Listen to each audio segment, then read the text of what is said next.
Have you ever been told that you're too sensitive, that you should toughen up or stop taking things personally? Maybe you've heard it so many times that you started believing it. Maybe you even apologized for how easily you feel things, how quickly your eyes fill with tears. But what if that label was wrong? What if the problem isn't that you feel too much, but that the world has learned to feel too little? Psychology has a different perspective. People who cry easily are often not weak. They're simply more emotionally responsive, and that changes everything. Think about the brain like a processing system. Most people move through life filtering out a huge amount of information. They ignore subtle emotional cues, background tension, small shifts in tone, but some people don't.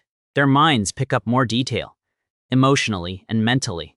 They notice the slight change in someone's voice. They feel the weight behind simple words. They sense things before they're even clearly visible. This isn't overreaction. It's deep perception. Now, here's something important.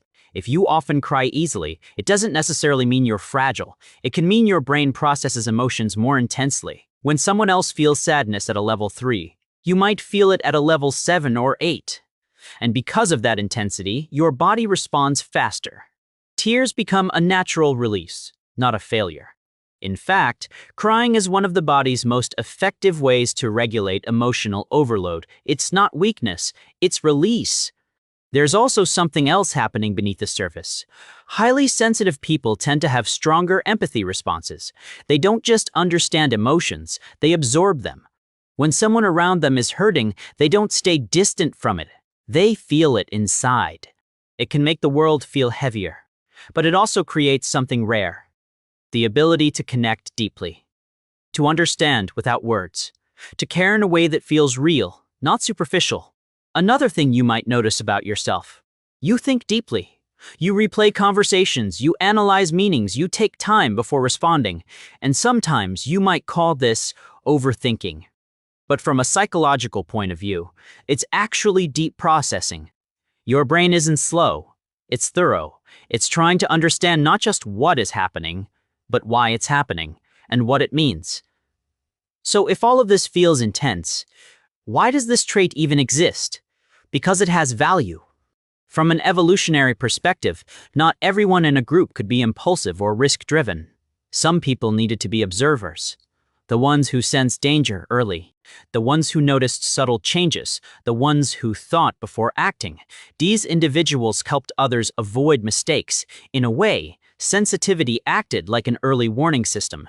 But here's the problem.